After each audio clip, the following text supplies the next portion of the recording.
오늘 말씀은 누가복음 20장 41절로부터 47절까지 말씀입니다. 읽겠습니다. 예수께서 저희에게 이르시되 사람들이 어찌하여 그리스도를 다윗의 자손이라 하느냐. 시편에 다윗이 친히 말하였을 때 주께서 내 주께 이르시되 내가 내 원수를 내 발의 발등상으로 둘 때까지 내 우편에 앉았으라 하셨도다 하였느니라. 그런즉 다윗이 그리스도를 주라 칭하였으니 어찌 그의 자손이 되겠느냐 하시니라. 모든 백성이 들을 때에 예수께서 그 제자들에게 이르시되 긴 옷을 입고 다니는 것을 원하며 시장에서 문안받는 것과 회당의 상자와 잔치의 상석을 좋아하는 서기관들을 삼가라. 저희는 과부의 가산을 삼키며 외식으로 길게 기도하니 그 받는 판결이 더욱 중하니라 하시니라. 아멘. 네, 오늘은 계속해서 우리 또 두 가지 말씀으로 이렇게 짧은 두 가지 말씀으로 주제의 말씀으로 연결되어 있습니다. 첫 번째는 이제 사람들이 어째서 그리스도를 다윗의 자손이라고 말하는가라고 이렇게 얘기합니다. 그러니까 메시아죠, 메시아. 메시아는 다윗의 자손에서 날 것이다라고 이렇게 이야기하는 것이 정설이에요. 그래서 다윗의 자손이 아니면 메시아가 안 되는 것, 그렇게 되어 있습니다.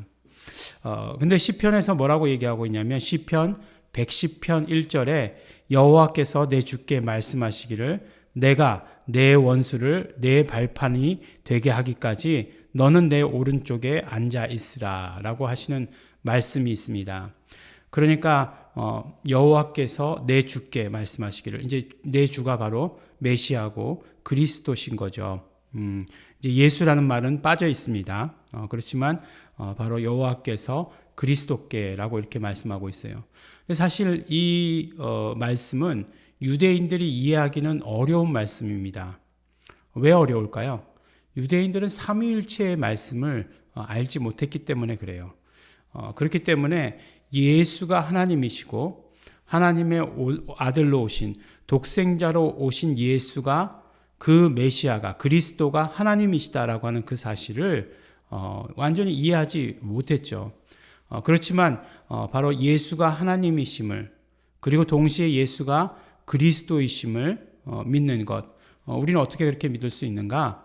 바로 삼위일체라고 하는 그 신비, 그 비밀로 인해서 우리는 이 말씀들을 알고 받아들일 수 있는 것입니다. 그래서 이 삼위일체 말씀을 우리가 이해해야 하는 것이고, 그 다음에 이제 두 번째로 다윗의 자손,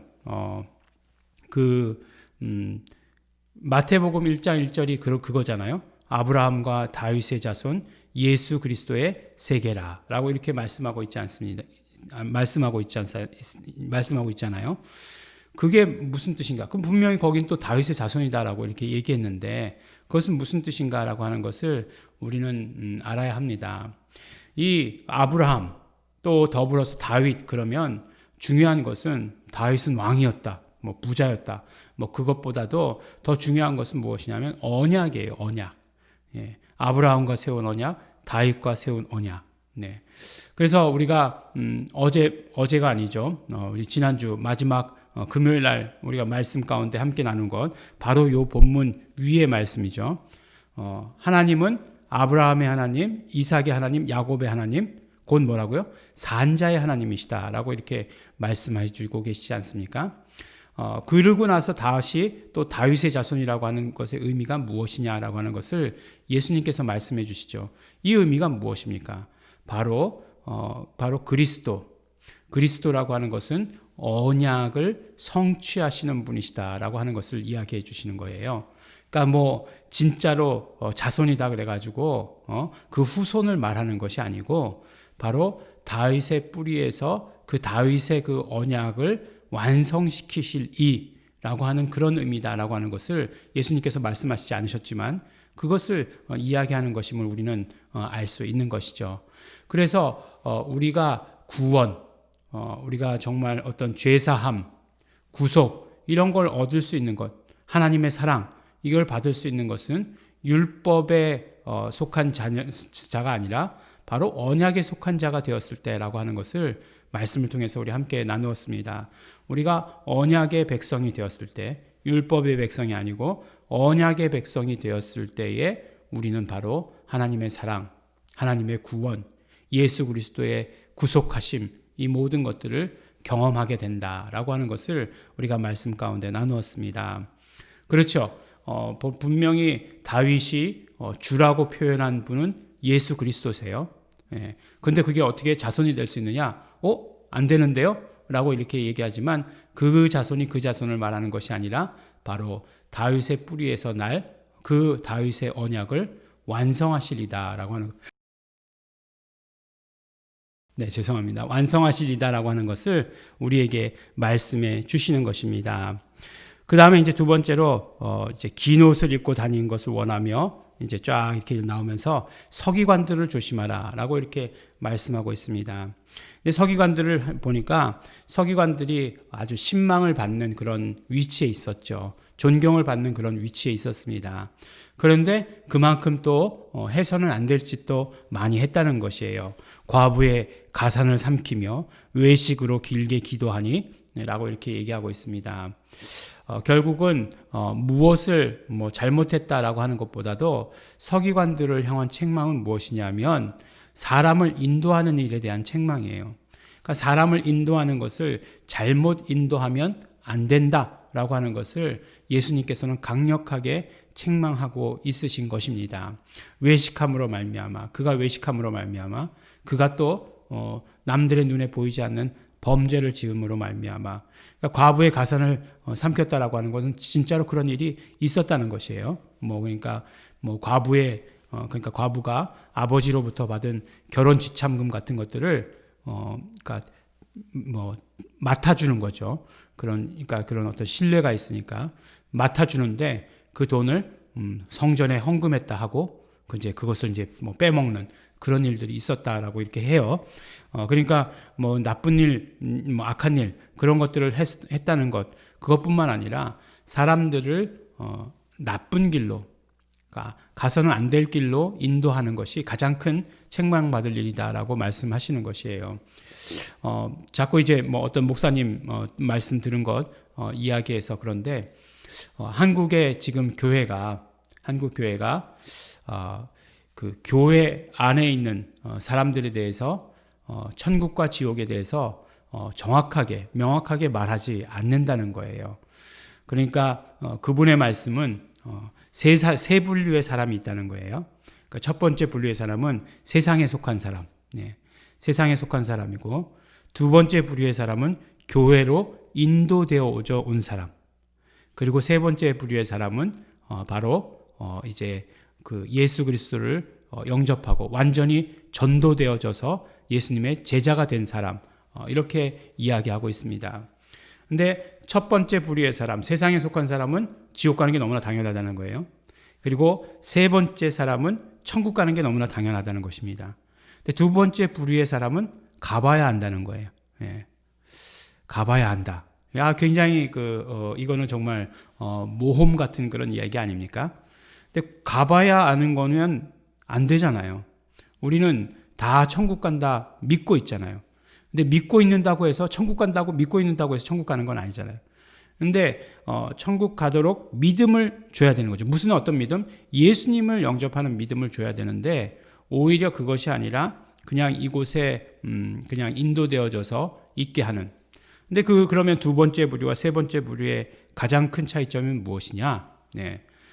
세 번째 부류는 알곡이라는 거죠. 그리고 또 세 번째 부류는 무엇이 있느냐? 열매가 있다는 거예요. 열매가. 예수 그리스도께 붙어 있는 가지는 열매가 있다라고 말씀하셨으니까 두 번째와 세 번째의 가장 큰 차이는 열매로 알 수 있다는 거죠. 근데 지금 그만큼의 지금 열매가 있느냐라고 이렇게 물으면서 가봐야 아는 것이다 라고 이렇게 이야기하고 있어요. 우리가 구원을 이야기할 때 그냥 구원을 대충 이야기해서는 안 된다는 것입니다. 대충 인도해서는 안 된다는 거예요. 우리가 분명히 예수 이름을 믿어서 구원을 얻는다라고 이렇게 말씀하셨으면 예수 이름에 대한 믿음이 있어야 돼요. 그것은 우리가 그냥 예수 이름에 대한 믿음이 있습니다 라고 해서 있는 것은 아니에요. 우리가 정말 예수 이름을 사용하고 예수 이름을 부르고 예수 이름을 쫓을 수 있는 그런 능력까지도 드러나야 하는 것입니다. 권세와 권능, 이 모든 것들이 예수 이름 가운데 있기 때문에 우리 삶에서 그런 것들이 드러나야 하는 것이에요. 그래야 우리가 바로 그 사람들을 올바로 인도했다라고 이렇게 이야기할 수 있는 것입니다. 사람들을 올바로 인도하는 일이 그만큼 중요한 것이에요. 우리가 정말 그것에 대한 안타까움을 가지고 있으리라 생각합니다. 우리 성도들은 적어도 이 새벽 기도의 말씀을 함께 듣는 우리 성도들은 그것에 대한 안타까움과 그것에 대한 갈급함이 있다라고 생각해요. 그렇기 때문에 우리는 주변의 많은 사람들, 그 사람들을 바로 예수 그리스도께로 올바로 인도해야 합니다. 또 어떤 분들은 너무 이렇게 극단적으로 얘기해서 뭐 지옥 가는 크리스찬이다라고 이렇게 얘기해서 공격을 받으시는 분들도 없지 않아 있어요. 제가 그 책을 읽어보지 않았기 때문에 뭐라고 정확하게 말씀드릴 수는 없지만 그러나 뭐 크리스찬들이 지옥 가는 크리스찬이다라고 하는 것, 뭐 그것을 이야기했다는 것이 중요한 것이 아니라 우리는 알고 있는 자들이라고 한다면 잘 인도할 것을 이야기해야 되는 거예요. 가봐야 알아. 이렇게 하면 누가 믿습니까? 확실하게 구원 얻을 수 있는 자로 만드는 것이 어떤 면으로 이야기하면 우리들의 책임이 될 수도 있는 것입니다. 예수님께서 책망하셨어요. 잘 인도하지 못하는 사람들을 책망하셨습니다. 저들과 같이 하지 마라. 저들을 오히려 조심해라. 라고 이렇게 얘기하고 그 받는 판결이 더욱더 중하다. 더 무겁다는 얘기죠. 그렇게 말씀하십니다. 우리도 이제는 바로 잘 인도하는 자들 되시기를 바랍니다. 우리 함께 기도하겠습니다. 하나님 아버지 감사합니다. 오늘 아버지 하나님 우리에게 말씀 주시고 또 우리가 이제 예수 이름을 알고 있는 우리가 이제 예수 이름을 알고 있기에 사람들을 예수 이름으로 잘 믿을 수 있도록 인도해야 되는 책임이 있는 것을 오늘 말씀을 통해 들었습니다. 하나님 아버지, 우리 서기관과 같이 되지 않게 하여 주시옵시고 정말 우리 모든 사람들을 구원으로 인도하는 자들 될 수 있도록 아버지 하나님 도와주시고 축복하여 주시옵소서. 진정한 언약의 백성이 되게 하여 주시옵시고 그러므로 하나님의 축복받는 자, 하나님께서 주시는 복을 누리는 자 될 수 있도록 아버지 하나님 함께하여 주시옵소서. 감사드립니다. 예수님 이름으로 기도드렸습니다. 아멘. 우리 시간에 함께 기도하실 때에 우리 감사하시면서 기도하시기 바랍니다. 예수 그리스도로 말미암아 예수 그리스도께서 성취하신 그 언약의 성취로 말미암아 우리 언약 백성 되게 하여 주시옵시고 우리 구원받게 하여 주시옵시고 우리가 그러므로 하나님의 복 가운데 있게 하여 주신 것 너무나 감사하고 고맙습니다. 우리만 하나님의 복 가운데 있는 것이 아니라 정말 그 하나님의 복을 받은 자녀들은 바로 생산해내고 열매를 맺어야 되는 것을 오늘 말씀을 통해 깨달았습니다. 사람들을 잘 인도해야 되는 것을 오늘 말씀을 통해 들었습니다. 그 책임을, 그 사명을 잘 감당하는 자 되게 하여 주시옵소서. 그렇게 하겠습니다. 우리 감사하시면서 또 우리의 모든 부족함들 예수님의 피를 의지해서 회개하시면서 결단하시면서 기도하시겠습니다.